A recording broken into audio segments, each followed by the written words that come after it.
घमंडाचा मालक नाथांच्या घरी वॉचमन झाला.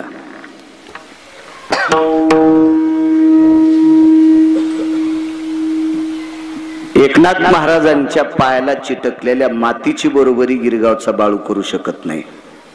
त्याच्या पायाला चिटकलेल्या मातीच्या कणाची बरोबरी नाही. तरी पण तुम्ही जर मला म्हणले वॉचमन होय तर रागेल. जगाचा बाप आहे. वृक्षाचे पान हले ज्याची सत्ता, राहिली अहंता मग कोठे. त्याच्या सत्तेशिवाय विश्वातलं काहीच हालत नाही. तरी तो नाथांकडं 36 वर्ष कामाला आहे. नाथांचा अधिकार किती मोठा असेल सातपुते काका. आणि त्यांचं वाक्य आहे की संतांचं देवावर कर्ज आहे. कोणाची मायवेली एकनाथ महाराजांचा शब्द खोटा म्हणायची आहे का हिम्मत एखाद्याची? म्हणू शकतो का वारकरी? नाही म्हणू शकत, कारण ते नाथ बाबा आहेत. सकल संत माझी राजा स्वामी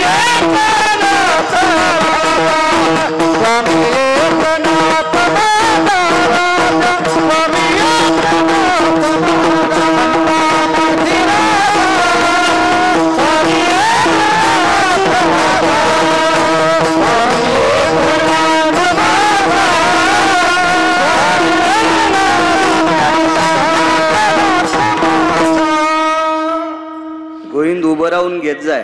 रोज आम्हालाच घेतो, कधी कधी लोकायला मदत घेत जाय ना. विठाला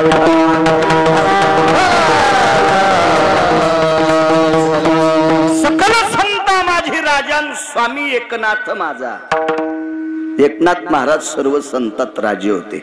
भौतिक श्रीमंतीत फार मोठे श्रीमंत संत. म्हणे नाथांच्या घरी चोरी झाली. जनार्दन स्वामी आदी करून सगळे होते त्यांच्या गुरुवर्यांकडं. तो चोरायला गठुडे उचलत नसताना सोन्याचे गठुडे ते म्हणले तुम्हाला उचलायची नाही, मीच उचलून देतो. माझ्या काही गोळ्या संपल्या नाही, डोक्यावर परिणाम नाही, मी काही नशा करीत नाही. पुराण सांगतोय, इतिहास सांगतोय संतांचे. एवढी वैभवशाली लोक. नाथांच्या घरी झाडून काढणारा आतमध्ये घुसला होता. घुसला म्हणजे बलीला दार झाडणारा, त्याला आतमध्ये बलिलं. तर त्यालाही 2.25 किलोच्या ताटात जेवायला होतं. सोन्याचं ताट, 2 ते 2.5 किलोचं ताट, त्यालाही जेवायला. काय वैभव असेल. एवढ्या मोठ्या माणसांची वाक्य खोटे असतात, काही काही गाफील बोलत असतात का लोक. संतांचं देवावर कर्ज आहे. एक चारवा कुठला तो म्हणे काय बोलता म्हणे महाराज गोळ्या संपल्यासारखं. हवी सर्व संत विटेवरच्या मालकाचं भजन करतात आणि मग देवाचंच कर्ज संतांवर असेल ना. संतांचं कर्ज देवावर कसं होईल? नको मानू. मानील तो देईल काही, न मानील तो नेईल काही. काही काही माणसाला स्वतःच्या मायबापाचं अस्तित्व मान्य नाही, ते देवाला काय मान्य करतील? मूर्ख असतात काही माणसं. मूर्ख असतात. तुम्हाला एक सांगू का, काही काही माणसांचा स्वभावच कुत्र्यासारखा असतो. आणि कुत्र्याला गादीवर बसवा, पालखीत बसवा, एसटीत बसवा, चांगल्या भारीच्या गाडीत बसवा, तरी ते भुकतच. स्वानशिबी के बैसावी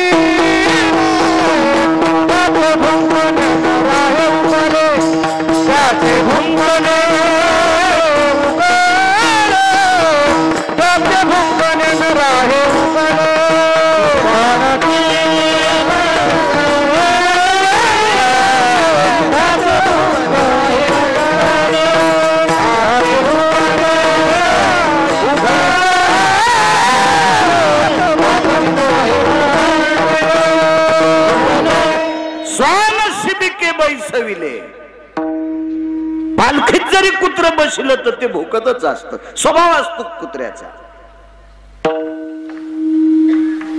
तशी काही माणसं चारवाकासारखी असतात, निंदाखोर असतात, ती करत असतात निंदा. त्यांचा तो स्वभाव आहे. कसं शक्य आहे म्हणे? मालकांचा पुरावा आहे. देव ईश्वात मोठा आहे त्याबद्दल दुमत नाही, पण याचं मोठेपण जर कोणी मोठं केलं असेल तर ते संत. आमुचिया भावे तुझ देवपण. देवाला देवपण जर कोणी आणला असेल, त्याला होतं देवपण, माहित होतं का आपल्याला? ज्ञानोबाराय, तुकोबाराय, नामदेवराय, चोखोबाराय, नाथबाबा, सावता महाराज, रविदास महाराज, कबीर महाराज, निवृत्ती दादा, गोरोबा काका, हे जर 18 संत जन्माला आले नसते तर देव आपल्याला कळाला असता का?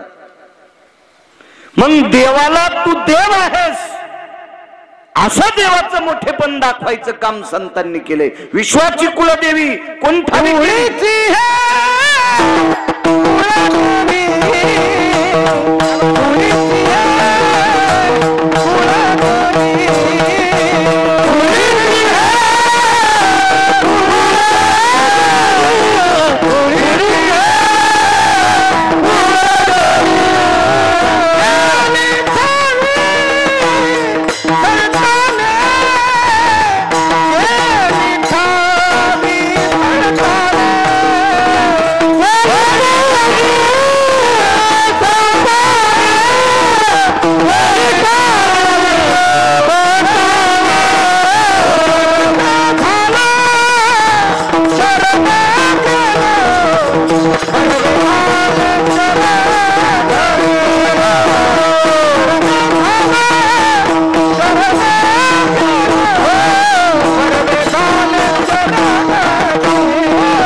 हे कुलदेवी केली ठावी संताने.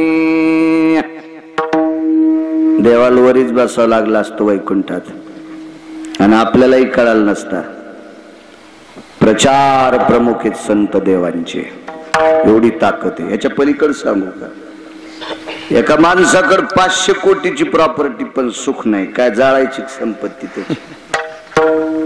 सौख्याम नैवाम पदरियाशु द्रव्य राशि भया स्थितो या मृगानां सर्वत्वेयो किमं यत् अर्थेषु जायते. नरक म्हणजे पर्वतासारखं द्रव्य त्याच्याकडे पण सुख नाही. काय करतो मग ते संपत्ती? देवाला पण सुखाची कमतरता होती. संताची सुख झाले या देवा मनवोनी सेवा करी त्यांची. सुख नव्हतं देवाकडं, कोणी दिलंय? संतांनी. या सुखा कारणे देव वेडावला वैकुंठ सोडोनी संत सदनी राहिला. म्हणजे सुख सुद्धा देण्याची ताकद संतातच आहे. मग का मोठे नाहीत संत? या सर्व कर्तव्याचं कर्ज देवाच्या डोक्यावर आहे. मनोनी नाचे मागे मागे. नाचणं म्हणजे घुंगर बांधून नाही, संतांची पडलेली कामं करणं इति नाम नाचणे. पहिल्या कडव्यावर बोलू आपण. तुम्ही फक्त आशीर्वाद देत राहा बाळूला. मी बोलण्याचा प्रयत्न करेल. मोठ्या श्रद्धेने, मोठ्या अट्टहासाने, मोठ्या असीम प्रयत्नाने चालत असलेली जुनाट परंपरा आहे. भगवान ओंकारनाथाची कृपा, देवांची कृपा, दिव्य तेजस्वी असा अधिष्ठान. या परम पावन अधिष्ठानावर मला वाटते गेल्यावी वर्षी गंगाभाऊ अण्णांनी आमंत्रित केलं. विश्वस्तांच्या वतीनं, गावकऱ्यांच्या वतीनं, कमिटीच्या वतीने, संस्थांच्या वतीने. आदरणीय बाबूरावजी अण्णा यजमानपद गेल्या वर्षी त्यांच्याकडे होतं, याही वर्षी होतं. मागे एकदा एका पुण्यप्रसंगाच्या कार्यक्रमाला सुद्धा आमंत्रित केलं अण्णांनी. शाळेत कार्यक्रम होता, तिसरी वेळ येण्याची. याही वर्षी आदरणीय बाबूराव अण्णांमुळे इथे येण्याचा योग आला. या पवित्र मातीचं दर्शन झालं, या अधिष्ठानाचं दर्शन झालं. प्रत्यक्ष अन्नपूर्णेचं वास्तव्य या पवित्र मंदिरात आहे.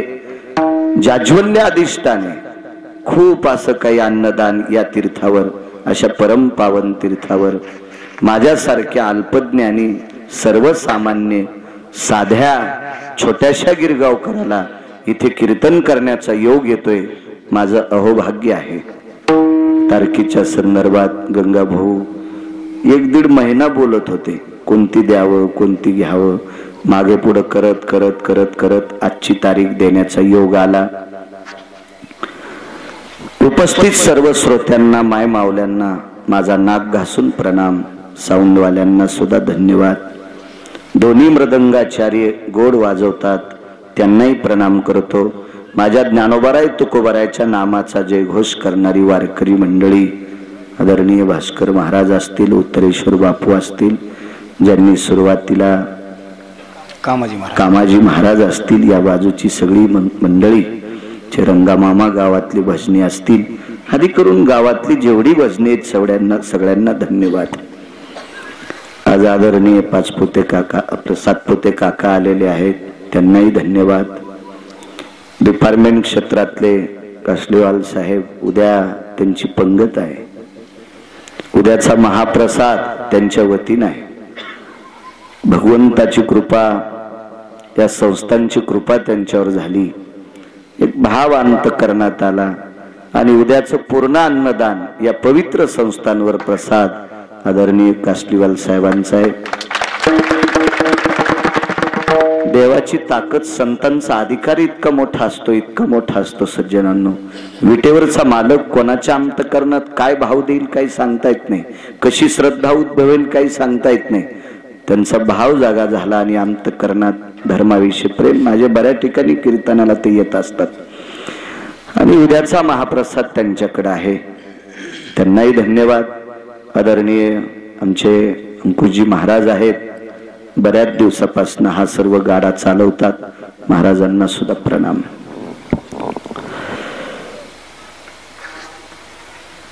देवावर संतांचं कर्ज आहे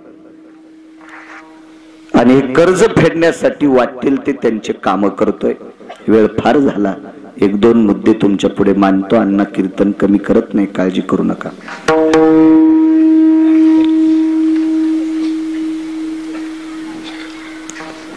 गोलोबा महाराज बापू वारीला निघाले.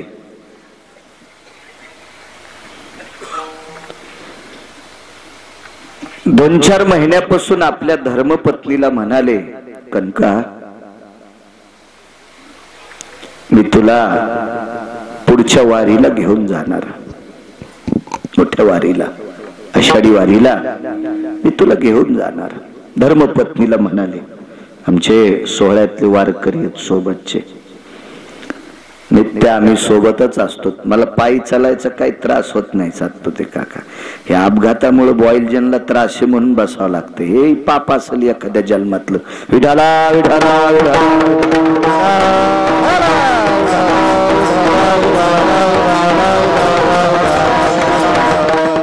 निष्ठावंत महिन्याचे वारकरी आहेत. उत्तरेश्वर बापू आहे, दर महिन्याची वारकरी.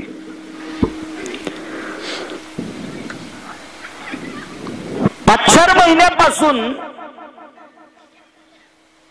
असा टकळा लागला होता की मालक या वारीला मला नेणार आहेत.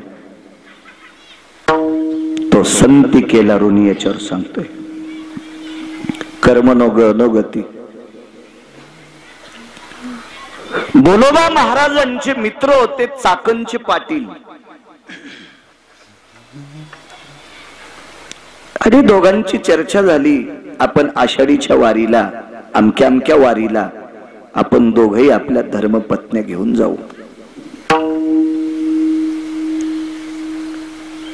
बाईने मालकासोबत वारीला जाणं अनन्य साधारण महत्व आहे. एकटीनं वारीला जाऊ नये असा काही विषय नाही, पण शक्यतो नवऱ्याला घेऊन गेली तर अनन्य साधारण महत्व आहे. आणि त्याला जर घरी वान्य राहण्याला ठुलं आणि ही जर गेली तर मग नाही पुण्य.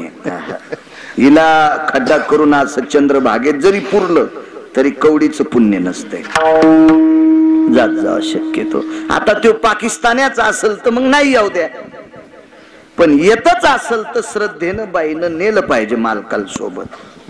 लक्ष्मी सहित शोभे नारायण.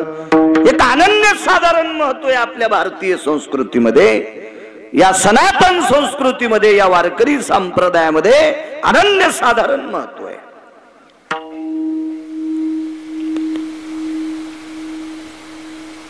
3 दिवसानं निरोप आला, चाकणचे पाटील आजारी आहेत.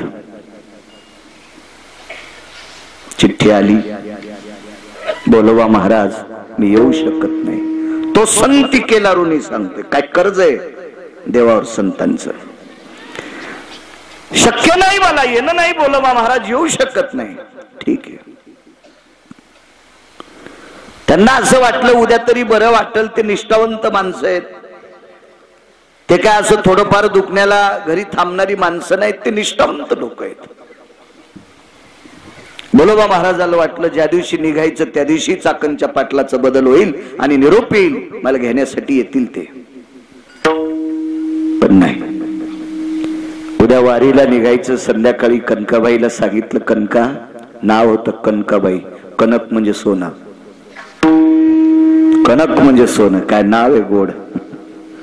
पुराणातली नावं आपल्या मुलींची ठेवत जा. मुलांची नावं पुराणातली ठेवत जा. विद्वान माणसाला विचारून नावं ठेवत जा. जिला कवडीची अक्कल नाही त्या आंटीला विचारायचं आणि त्या आमची आंटी नाव ठेवली. तिसऱ्याच दिवशी सासूल फुकून दिलं आणि तिला काय लायकी नाव ठेवायची. इतकी अक्कल असती का तिला नाव ठेवण्याची. 4-2 वर्ग शिल्लक शिकली म्हणजे फार शहाणी असती का ती. विद्वानांना विचारून नाव ठेव जा. काय नाव आहे. कनकाई. कनका जी. चाकणचे पाटील आजारी आहेत ग जी. म्हणून द्रौपदाबाई येऊ शकत नाहीत. आणि त्या येणार होत्या म्हणून दोघी एकमेकीला बोलायला चालायला सोबत होतात. म्हणून मी तुला नेणार होतो. आता हे शक्य नाही ग जी मालक. जी जी. एक रस्व दीर्घ इतकी चूक नाही.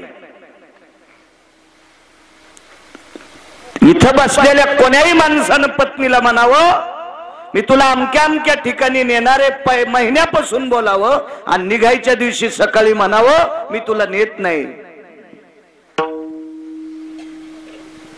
नाही जरी काही बोलली तर चेहरा मांजरानं टोकारल्यावानी होईल, वरखंडल्यावानी होईल.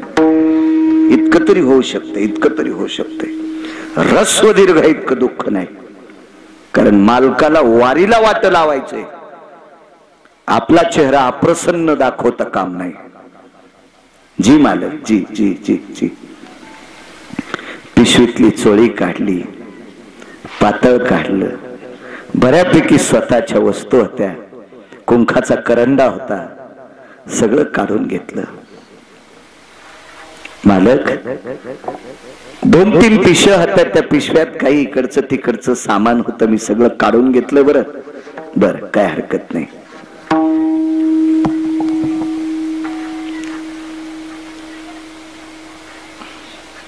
चार 2 वस्त्र कमी घेतले होते. कशामुळं. धुण्यासाठी मी सोबत आहे.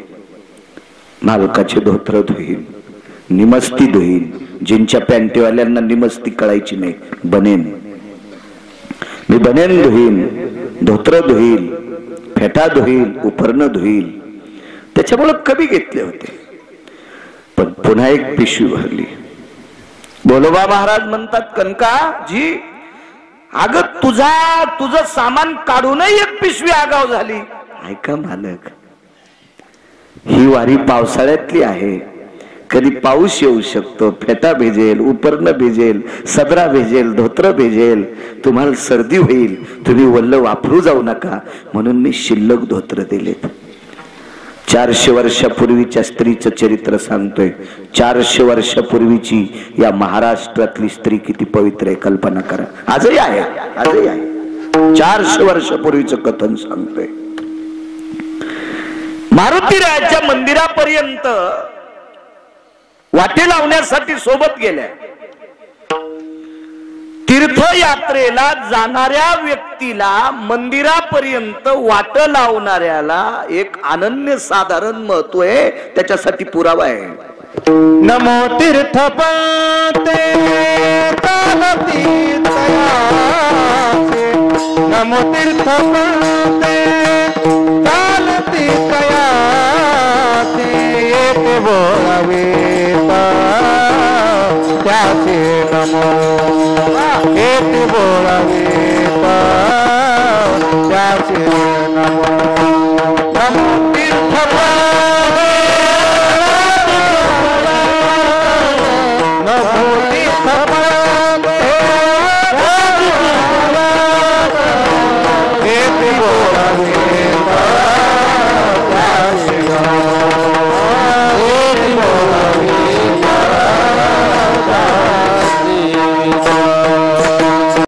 स्वतः तीर्थाला चालले त्याला नमस्कार वारकरी असेल काही नवल नाही, पण यात्रेला जाणाऱ्यांना जे बोलवायला गेले, वाट लावायला गेले, मालक म्हणतात त्याला पण नमस्कार, त्याशी नमो. वारीला जाणाऱ्याला मंदिरापर्यंत बस स्टॉप पर्यंत वाट लावणाऱ्याला सुद्धा नमस्कार आहे अण्णा. आई साहेब तिथपर्यंत पोहोचले.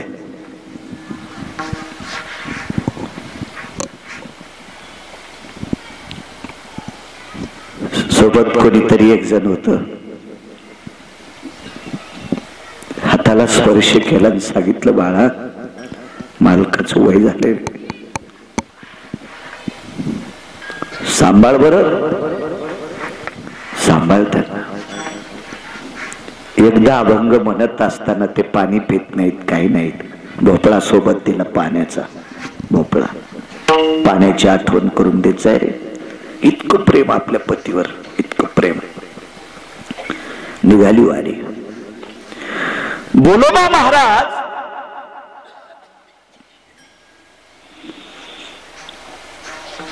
बराच दूर गेले असतील.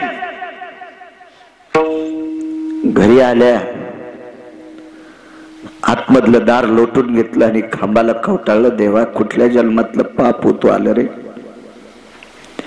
मालकांसोबत वारीला जाण्याचा योग आलता रे परमेश्वरा. मालकासोबत वारीचा योग होता, पण वारीच्या प्रवासामध्ये मालकांची सेवा करण्याचा योग होता रे देवा. काय फुटक कपाळे रे, काय अभागी आहे मी, मला जाता येत नाही. स्वतःचे डोळे पदरान पुसले, घराच्या कामाकरता लागल्या. त्याच्यावर 1 तासानं दारातून आवाज आला, कनकाबाई, कनकाबाई. एका बाईचा आवाज आला, बाईचा आवाज आला. लक्षात घेतलं कोण असेल, पाहिलं तर चाकणच्या पाटलीनबाई होत्या. चाकणच्या पाटलीनबाई. या नाही, सकाळीच निघायला पाहिजे होतं आपण, वेळ झालाय, आजचा मुक्काम आपल्याला सापडत नाही, तुम्हीच लवकर आटपा. कनकाबाईनं सांगितलं तुमचे मालक आजारी आहेत असा निरोप. ती काही असू द्या, बरं वाटायला त्यांना, आता काही काळजी करू नका. ती कुठं ऐकते, त्यांना कुठं वारी सुटते, त्यांना वारीशिवाय करमत नाही. निघालेत ते.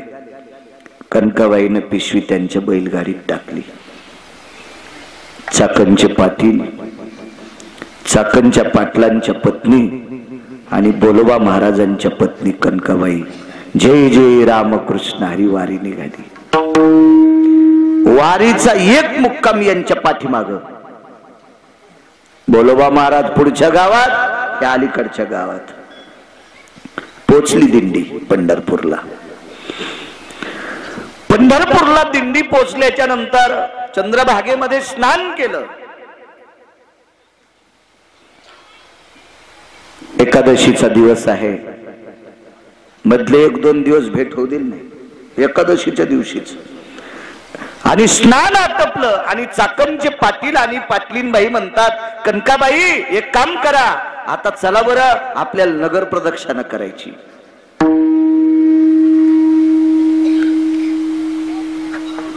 चाकणचे पाटील आपल्या पत्नीला सांगायचे, प्रिये फार मोठ्या निष्ठावंत वारकऱ्याची धर्मपत्नी, बरं तुला जितकी सेवा करता येईल तितकी सेवा करण्याचा प्रयत्न कर.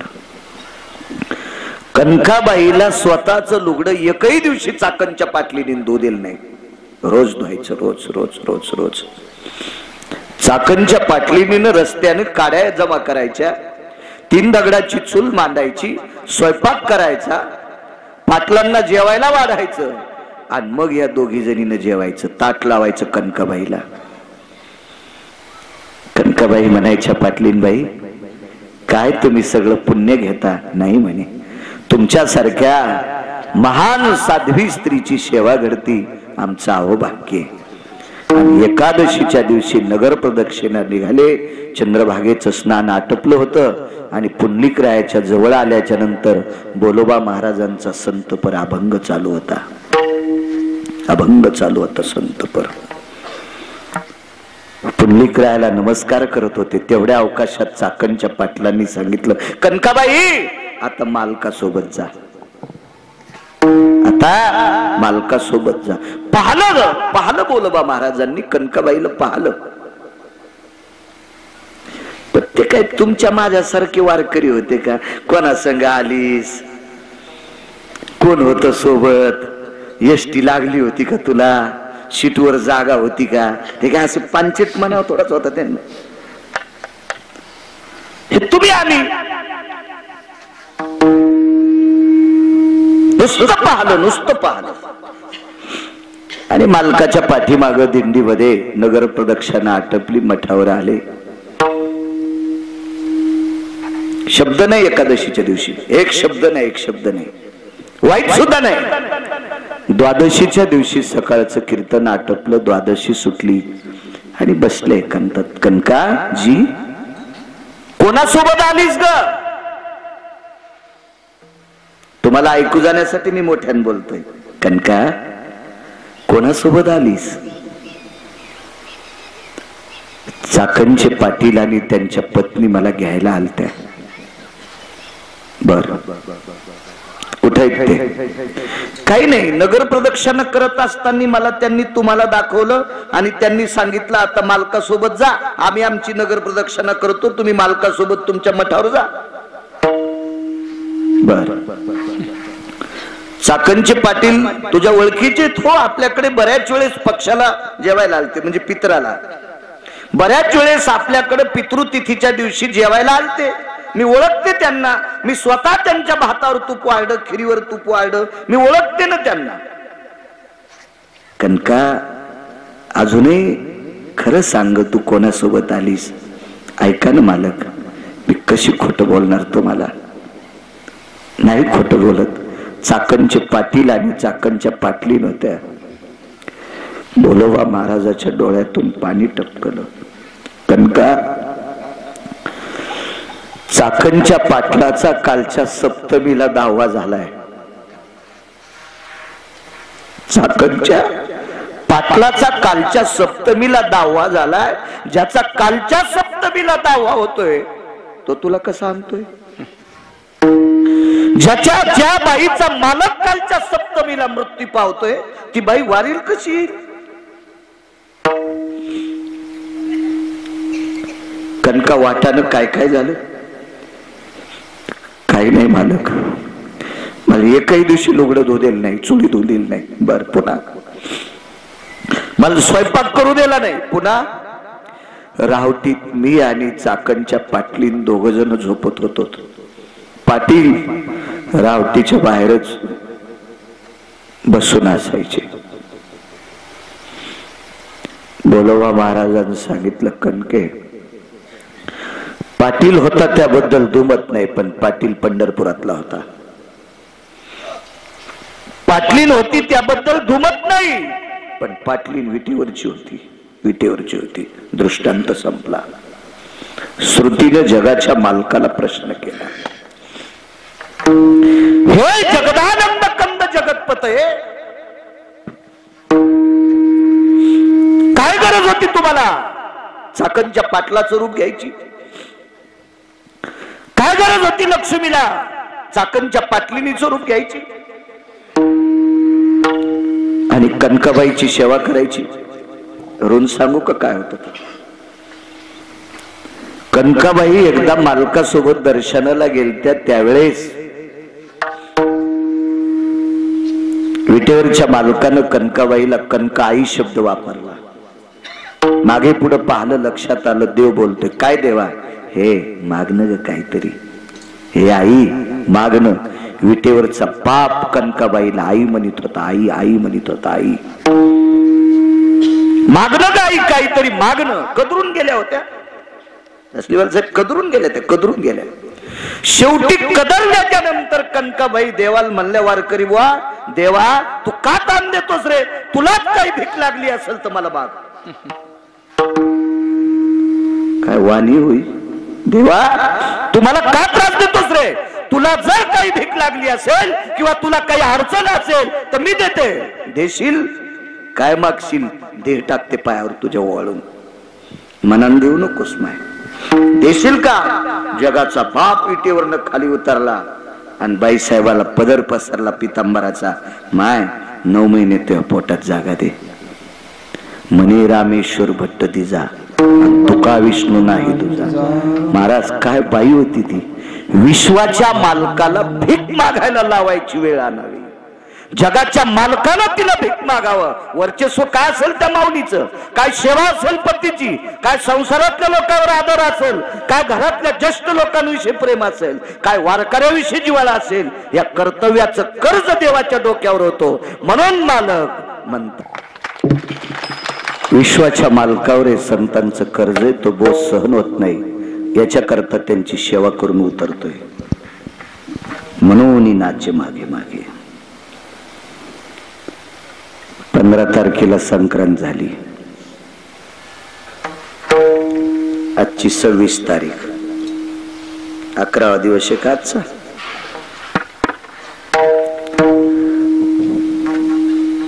अशी एक संक्रांत. तेर नावाचं गाव आहे. त्या गावामध्ये या महाराष्ट्राच्या मातीतल्या, या भारत देशातल्या पवित्र स्त्रियांना आपल्या मालकाच्या सौभाग्याचं वाण देण्यासाठी संक्रांतीच्या दिवशी सुगडं लागते.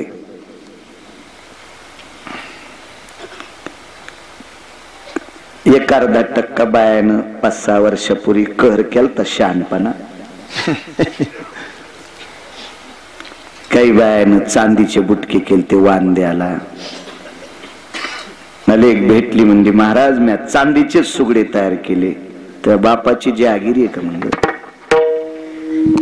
अशी मला नाही भेटली, मी एरी म्हणायलो. इतक्या रगीला कशाला भेटल ती. शास्त्र म्हणेल ते सांडावे, ते राज्यही तृण मानावे.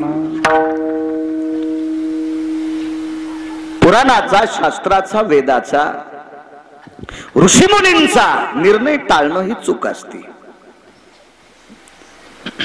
मातीचं गाडगं हे भारतीय संस्कृतीमध्ये पुराणाच्या प्रणालीनुसार अनन्य साधारण महत्व आहे.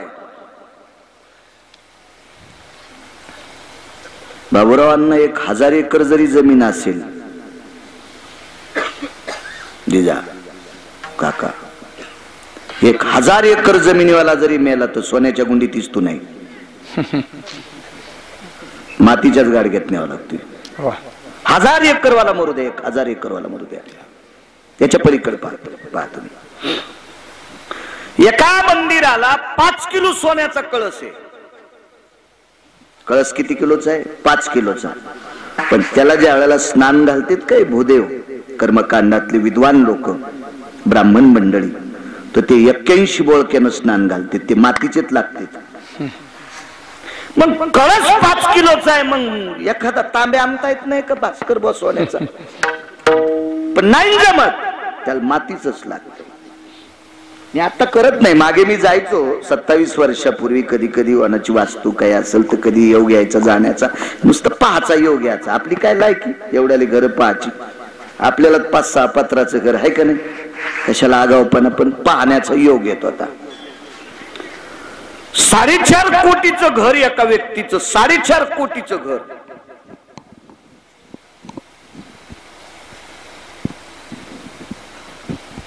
पाहण्याचा योग आला. मी आपल्या लायकीनं राहत असतो. कुत्र्यानं बैलगाडी संघ मालकासोबत बाजाराला जाऊ नये. कुत्र्यानं मालकासोबत बैलगाडी सोबत बाजाराला जाऊ नये. आणि जरी कुत्र्याला जाचा नाद आला तर त्यानं आखा खाली चालावा. कारण सांगू, भावतालचे कुत्रे डसत नाहीत. चाकामुळे मधात येत नाहीत आणि पुढून बैल येऊ देत नाहीत. आपण आपल्या लायकीनं राहिलं की मग चांगलं राहतं. आपल्या परीने राहायचं. एखाद्या खुंटीला इतकं वजन 5 किलो सहन होतंय, तिला जर 9 किलो अडकिलं तर खुटी मोडत तीन वजन मातीत जाते. आपल्या परिस्थितीनं राहायचं. 4.5 कोटीचं घर होतं. वास्तू विद्वान ब्राह्मण होते. सुवाय सुवास्तु पुरुषा भयो विद्यक्रधो जनोयम यत्पुराणस्य महतीयायां सुच सर्वेषु भयम्. गोड असे म्हणणार. मिथ्याय जनो यजद्मिरेन भयस्तुबाय सुभ्यम. कोण म्हणणारी माणसं. 4.5 कोटीचं घर.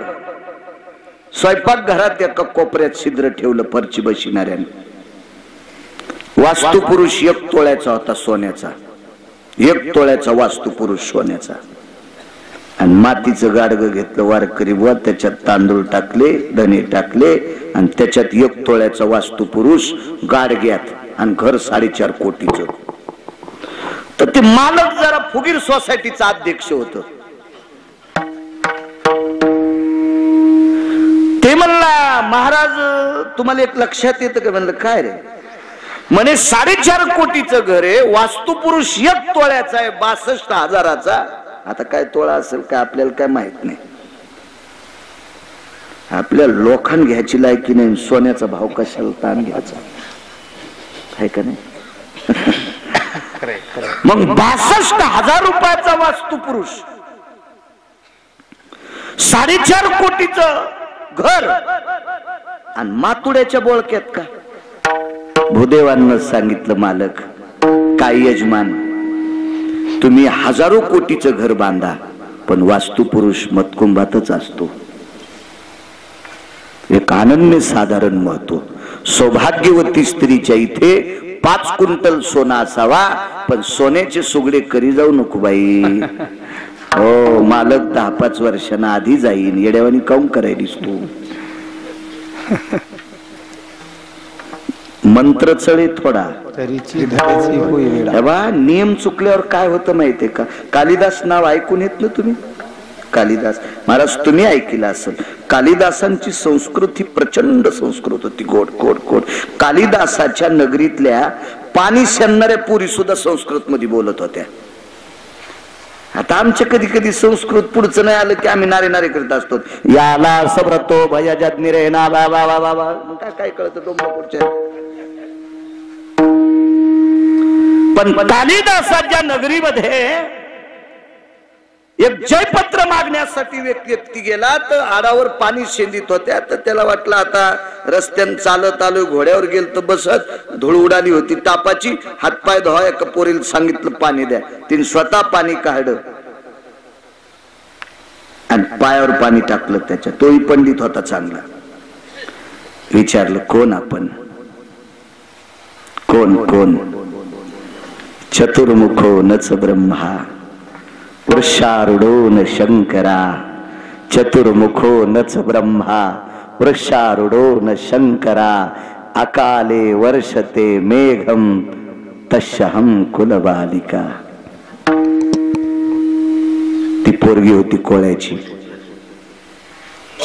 ती म्हणली नाही मी कोळी दादाची मुलगी आहे गंगाभाऊ. चतुर्मुखो नच ब्रह्मा. 4 तोंड आहेत पण ब्रह्मदेव नाही. वरी बसतोय पण शंकर नाही. आकाशात ढग नसताना पाणी पडतंय. पखाल. पखालील किती तोंड. पाणी सोडायचे 2 आणि टाकायचे 2. पखाल कशावर असती. हाल्यावर. वरी बसतूक नाही तो दादा. शंकर आहे का नाही. आणि पखालीचं तोंड सुटल्यावर आभाळ लागतंय का. चैत्रात पण पाणी. हे पंडित म्हणला बापा पाणी भरणाऱ्या कोळी दादाची पोरगी इतकी हुशार. दुसरे विचारला आपण कोण. हर हर स्मरतम नित्य. थोडक्यात सांगतो. बहुजीव प्रतिपालकम तस्यहं कुलबालिका. माझे बाबा सतत खूप जीवाचं पालन करते आणि सतत हर हर हर. ती पोरगी होती धनगर दादाची.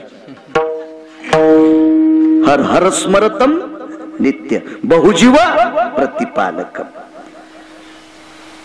तिने सांगितलं नाही मी धनगर दादाची मुलगी. नाही नाही नाही नाही.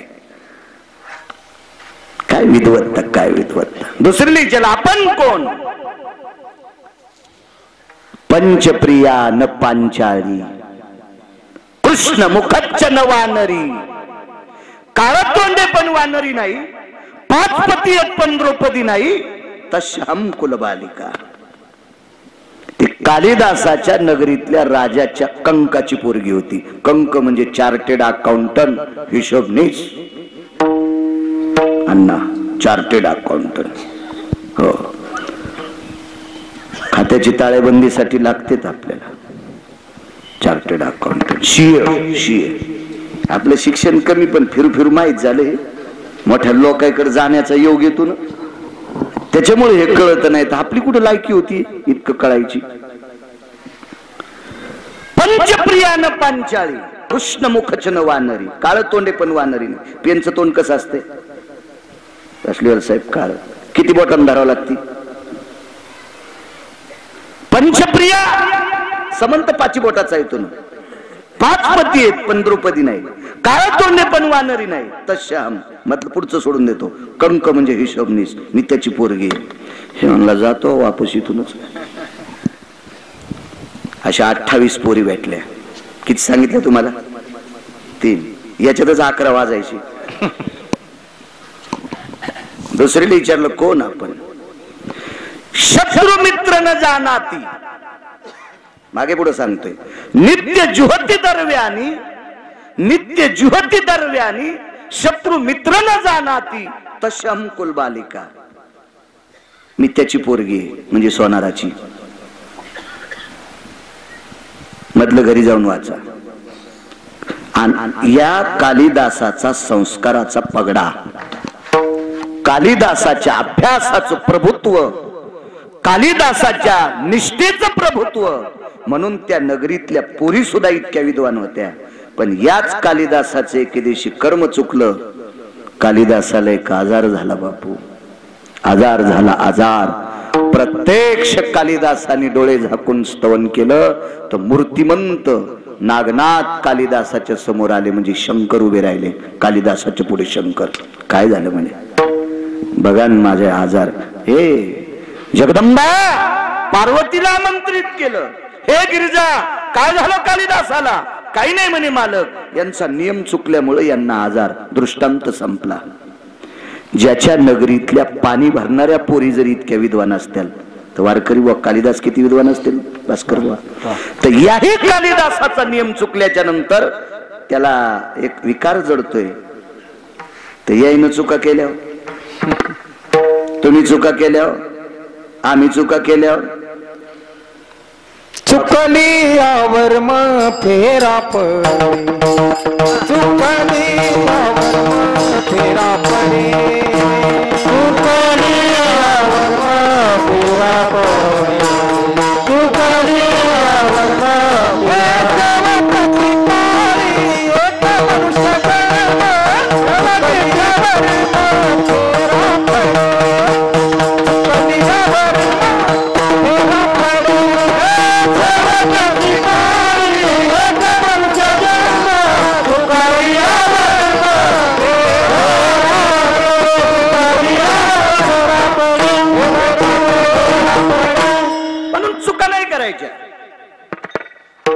पक्वाद्याला किती बोल पाठ आहेत त्याच्यापेक्षा तंबाखू खातो का हे तपासा. चट मातीत गेलं. खात नसताना तुम्ही नाही, चांगली गोष्ट आहे, खाऊ नका. कीर्तनकार किती विद्वान आहेत त्याच्यापेक्षा तंबाखू खातो का ते सुंबळ्या पहिल तपासा. त्याची काय लायकी लोकांना उपदेश करायची मला सांगा तुम्ही? लोक पाय पडतात म्हणजे कीर्तनकार लय शहाणा झाला का? त्याच्या वागण्याची किंमत असावं तर त्या कीर्तनकाराला कीर्तन म्हणायचं असतंय, कीर्तनकार म्हणायचं असतंय. नियम नाही चुकायचे. माझं एक मत होतं की वाण हे मातीच्या सुगड्यानं द्यावं.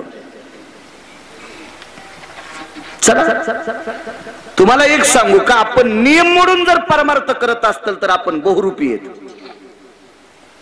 देवाची पूजा करण्यापुरतं धोतर नेसतून एरवी बरमुडा घालून फिरतू. इतका यम हानीन तुला सोमळ्या, इंच भर जागा ठेवायचा नाही तू लाल करायची.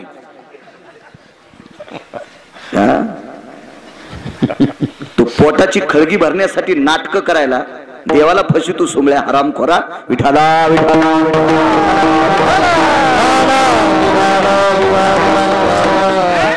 कीर्तनात धोत्र घालतून कीर्तन सुटल्या सुटल्या नाईट पॅन्ट घालीत असेल तर पंढरपुरातल्या मालकाला सुद्धा कळणार नाही या भडव्याला कोण्या नरकात टाकावं.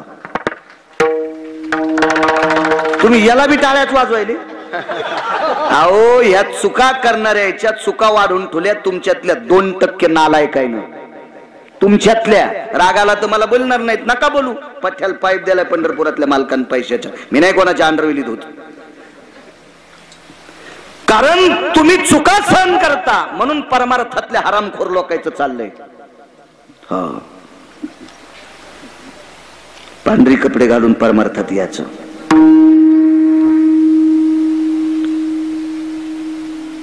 भंगार जमा करणारं मुसलमान मस्जिदीत गेलं, त्याला टोपी लागती, रातपुते काका टोपी, गोल टोपी. प्रवेश नाही त्यासाठी, अंकुश महाराज प्रवेश नाही. काय संप्रदाय महाराज आपला. एखाद्या संप्रदायाला नाव ठेवण्याची गिरगाव करायची पात्रता नाही, लायकी नाही. पण या सनातन संस्कृती सारखा, वारकरी संप्रदाय सारखा संप्रदाय जगाच्या पाठीवर कुठंच नाही. कारण ज्या संप्रदायातला तरू सोन्याचा आहे, ज्या संप्रदायातलं झाड सोन्याचं आहे, झाड झाड जयाची द्वारी सोन्याचा पिंपळ.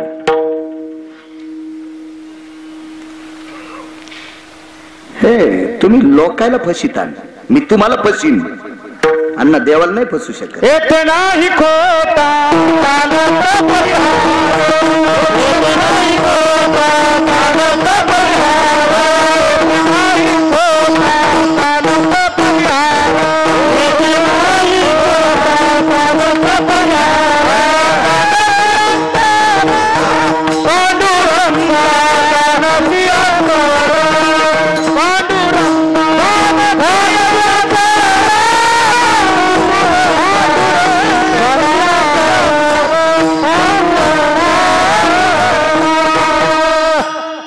येथे नाही खोटा चालत परिहार, जानसी अंतर पांडुरंगा. त्याचे डोळे किती तीक्ष्ण आहेत, त्याचे कान किती तीक्ष्ण आहेत. महाराज सांगतात मुंगी के पाव में घुंघरू बाजे, वही अल्लाह सुनता है. किती मोठा असेल मुंगीचा पाय, पाहताय तू डोळ्यानं आपल्याला. आणि तिच्या पायातलं घुंगरू, आणि घुंगरू वाजत आहे तेव्हा त्याच्या पोटात एक पिलू असते. खसखशीपेक्षा लहान घुंगरू. खसखस कशी बसन मुंगीच्या पायाला, कसं शक्य आहे ती? आणि त्या खसखशीच्या मधलं बारक पिल्लू किती मोठा असेल. आणि याचा आवाज पंढरपुरातल्याला आवाज जातोय. म्हणून आम्ही केलेल्या चुका त्याला कळत नाहीत का?